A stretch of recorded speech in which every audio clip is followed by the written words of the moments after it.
The ship moved silently through the star-strewn void, but the calm was deceptive. Alex could feel a subtle tension in the air, a vibration that didn't come from the engines or the hum of life support.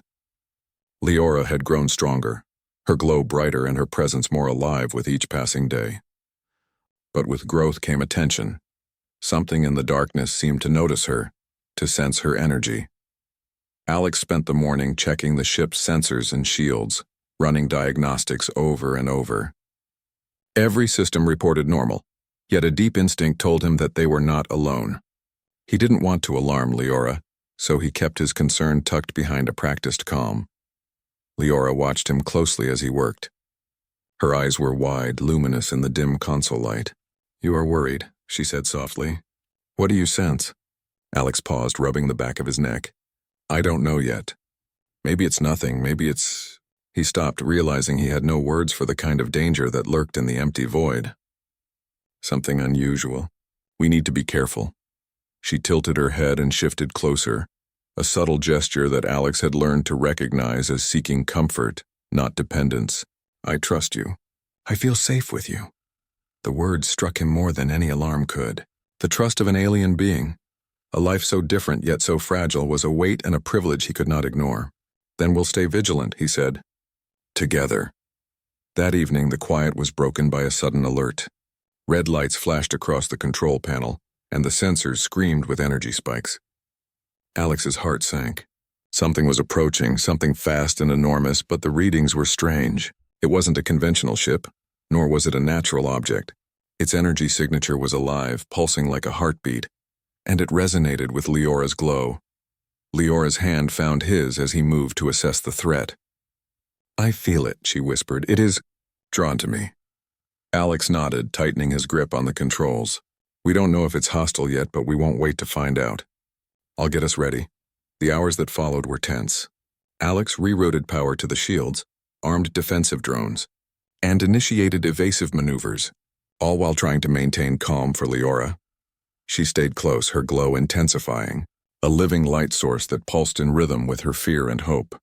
When the creature finally revealed itself, it was more magnificent and terrifying than anything Alex had imagined. A massive, shadowed form, neither fully solid nor entirely energy, drifted into view. Its shape shifted constantly, tendrils of energy weaving in and out, eyes that glimmered with intelligence scanning their ship. Leora gasped, her glow flickering.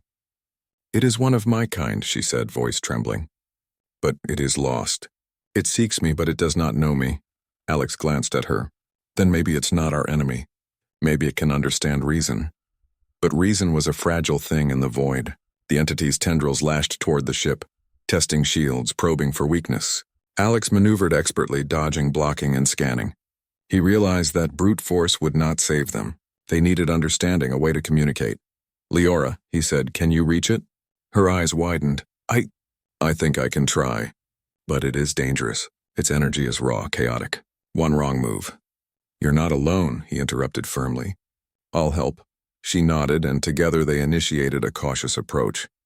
Alex stabilized the ship as she extended her consciousness outward in a subtle glow, attempting to connect with the energy form. The process was delicate, a dance between life and destruction, warmth and chaos. The entity paused, sensing her presence, and the tendrils retracted slightly. Alex could feel the tension, the fragile thread connecting them. Leora whispered, guiding the energy, coaxing it gently, reminding it of trust, warmth, and recognition. Minutes stretched like hours. Alex held his breath, ready for anything. Then slowly, the entity's chaotic pulses slowed, harmonizing with Leora's glow. The tendrils wrapped around the ship lightly, almost protectively, and then receded. Leora exhaled, her glow dimming to a calm light. "It understands," she whispered. "It remembers warmth, the trust of kin. It is not hostile, it is lost." Alex relaxed, though not completely. "Then we guide it back if we can. We protect each other, all of us." For days they traveled together. Alex learned to navigate the ship with the entity in mind, adjusting shields and energy flows so that it could follow safely. Leora's connection with it grew stronger, and Alex saw the resilience of her kind, their ability to survive by forming bonds of trust, even across vast distances and species. One night, while the ship drifted near a cluster of pulsating stars, Leora slid into the sheets beside him, her whisper soft but full of relief. "Alex, I feel more alive with you. More than I have in centuries." Alex kept his voice calm, though his chest swelled with a strange pride. "You survived. You're adapting. That's more than most could do out here." She turned her luminous eyes to him. "And you? You are different from any human I have ever known. You give warmth without asking, without expecting. That is rare." He smiled faintly. "That's what humans do. We protect, we endure. We give hope." Her glow pulsed gently against his arm. The physical warmth was comforting, yes, but it was the trust, the shared survival, and the connection that truly mattered. Alex realized that the story of humanity, the essence of HFY, was not just in conquering space or wielding technology. It was in the ability to care, to offer warmth and hope, even to beings utterly alien. As they approached a remote sector known to house remnants of Leora's kind, the entity hovered nearby, quiet and steady. It seemed to sense the nearing safety, its energy stabilizing, harmonizing with Leora's glow. Alex guided the ship through complex asteroid fields and shifting energy streams, his skills as a human navigator proving invaluable. Finally, they arrived. A field of crystalline structures shimmered in the starlight, an ancient sanctuary built by Leora's species. The lost entity drifted toward it, then paused, as if waiting for Leora. She reached out with her glow, and the entity responded, recognizing her presence. Calming completely, Alex watched, his heart heavy with awe.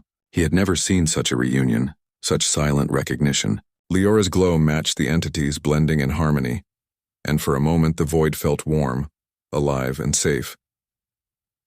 "You did it," Alex said quietly. "You saved it. You saved yourself." Leora turned to him, eyes glimmering. "We saved each other, Alex, your warmth, your courage. It guided me. It reminded me of trust." He nodded, understanding. Humanity had its strengths not just in technology or strength, but in compassion, resilience, and the ability to create bonds that could transcend species, space, and isolation.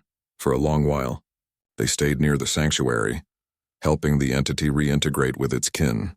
Alex learned about their society, their ways of survival, and their reverence for warmth, trust, and mutual care. Leora's energy pulsed steadily, her trust in him unshaken, and he realized that their connection had grown beyond simple survival.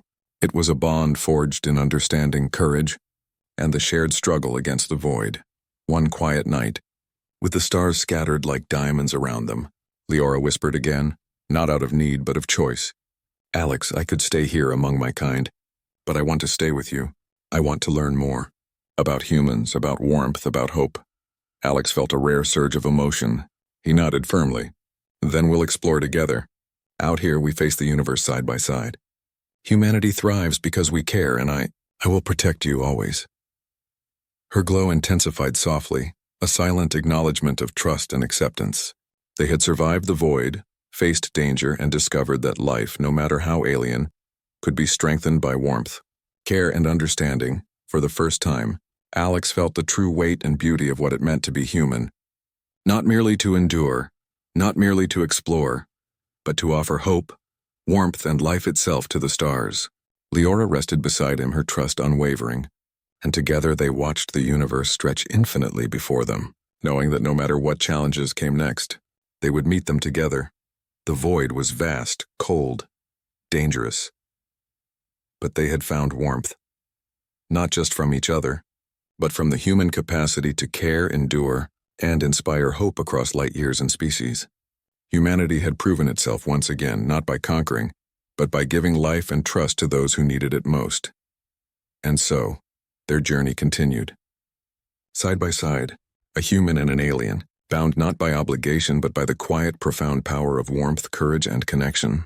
In a universe that could be merciless and cold, they had discovered something rare and powerful: the truth of what it meant to survive, to trust, and to thrive. The quiet hum of the spaceship filled the cabin, a constant reminder that life in the outer rim was never truly silent. Jackson adjusted the controls, checking the navigation system again, though the course had been set for hours. He had been alone for days, moving between sectors with only the echo of his own thoughts for company. The stars outside glittered like distant jewels, each one a world he might never see, and yet he felt connected to them, as if the vast emptiness held a secret just for him. A sudden thump against the door jolted him from his thoughts. His hand went instinctively to his side where the small plasma pistol rested. "Who's there?" he called, his voice steady but cautious. For a moment there was silence. Then a soft sound, a gasp, almost human but tinged with something strange and alien, reached his ears. Jackson's heart thudded in his chest. He had encountered countless species in his travels, but none had ever come aboard uninvited, especially not in the dead of night. The door slid open without a word, and there she was. The alien queen was unlike anything Jackson had ever seen. Her skin shimmered faintly under the cabin lights, a deep shade that seemed to change with every movement. Her eyes, large and luminous, reflected both pain and urgency. Armor that must have been brilliant once was now cracked and scorched, a testament to a battle fought not long ago. She moved slowly, almost dragging herself, and without thinking, Jackson stepped forward. "Wait," she whispered, her voice melodic but strained. I need help." Jackson's hand hovered near his weapon, then dropped it. Something in her tone, a raw vulnerability he had never heard before, told him she was not here to attack. He stepped closer and she stumbled, her legs unable to hold her weight. Instinctively he caught her. The queen collapsed into his arms, her body surprisingly light despite her imposing appearance. He held her firmly, supporting her as she breathed shallowly. "Are you hurt badly?" he asked, scanning her wounds. Her armor had deep gouges and streaks of a dark viscous fluid marked her skin. She nodded faintly, her gaze locking onto his. "My people. They are in danger." "I was ambushed. I barely escaped." Jackson tightened his hold, aware that even though she was alien, the urgency of her plea was universal. "You're safe here," he said, though he knew that safety was relative. The cabin was small, the ship isolated, but at least it was temporary shelter. "Tell me what happened. Who attacked you?" Her lips moved, forming words that were almost too quiet to hear. "The Obsidian Fleet. They came without warning. They want our throne, our people, everything we hold sacred." Her eyes glimmered with pain, but also a spark of determination. "I must reach my council, but I cannot walk alone." "Not like this," Jackson's mind raced. He had faced hostile forces before, but a full-scale alien fleet was beyond what he usually dealt with. And yet seeing her like this, vulnerable and yet commanding, stirred something inside him. He felt a responsibility he couldn't explain, as if fate had chosen him to be here in this exact moment. "I'll help you," he said finally. "You can ride with me. We'll get you to safety, then you can plan your next move." Her eyes widened, a flicker of hope crossing her features. You would do that? Even for a stranger?" Jackson shrugged, a small smile tugging at his lips. "I've learned that strangers are often the ones who need help the most." She let out a soft laugh, weak but genuine. "Then you are different from the others." Her hand brushed against his arm, an unconscious gesture of trust, and he felt a chill run through him.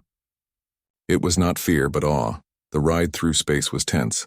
Jackson piloted the ship with steady hands, the alien queen leaning against him for support. He had asked few questions, not wanting to overwhelm her, but he observed everything. The subtle twitch of her wings under her damaged armor, the way her breathing hitched with pain, the determination in her eyes even as she rested. "I'm called Lyria," she said after a while, her voice soft but firm. "Queen of the Cytherian Empire. And I owe you my life already, human." Jackson nodded, careful not to let his surprise show. Humans rarely encountered royalty, and even more rarely did they share such intimate moments of trust so quickly. Yet here she was, a queen, placing her survival in his hands. "Jackson," he replied simply. "Just call me Jackson." Hours passed. They navigated asteroid fields, dodged rogue patrols, and found temporary safe zones in the shadows of dead planets. Jackson kept a close watch, scanning every radar signal, every flicker of light that might betray enemy ships. Meanwhile, Lyria rested, her injuries preventing her from doing more than sit and catch her breath. He could feel the tension in her body even in rest, and he knew the coming days would be dangerous. Finally, they reached a derelict station at the edge of the sector. It was old, abandoned, and almost certainly avoided by the Obsidian Fleet. Jackson docked carefully, the engines shutting down with a soft hum. He helped Lyria inside, and she sank into a chair, exhausted but alert. "This will have to do for now," he said, looking around. "We can rest, plan, and treat your wounds, but we need to move quickly. They won't stop looking for you. Lyria nodded, a faint smile appearing on her face despite the pain. You are unlike any human I have met. Brave, compassionate, and stubborn, Jackson laughed softly. I'll take that as a compliment. Over the next few hours, he worked carefully, cleaning and bandaging her wounds as best as he could with the limited medical supplies on the station. She watched him, silent except for occasional murmurs of instruction or observation. Your hands. They are steady, she said finally. Many would falter, but you have a gift. He felt a warmth in his chest, not from pride, but from the bond forming between them. She was royalty, alien, and dangerous, yet here she trusted him. That trust weighed on him, but it also strengthened his resolve.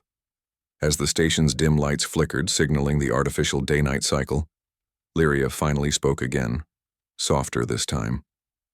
Jackson, I fear the Obsidian fleet is only the beginning. If they find me, they will not stop until my empire falls. And if my people fall, the galaxy will lose something precious. He met her gaze, firm. Then we'll stop them. Together. I don't know what the future holds, but I won't let them take you without a fight. Her eyes glimmered with gratitude and a hint of something else. Something like hope.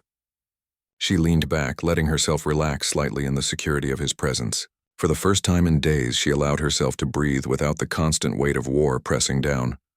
Jackson glanced at her, noting the mix of vulnerability and strength that made her remarkable. He did not know how the coming battles would unfold, or if they would survive the challenges ahead, but one thing was clear. He could not abandon her. Not now, not ever. And as the stars outside continued to shimmer, distant and indifferent, a new alliance was quietly forming in the shadows of the galaxy. A bond forged not by politics, not by loyalty to a throne, but by the simplest, most human of instincts, to protect and to care. The night deepened around them, and for a few precious hours there was calm, but both Jackson and Lyria knew that soon the galaxy would erupt and their strength, courage, and trust in one another would be tested like never before.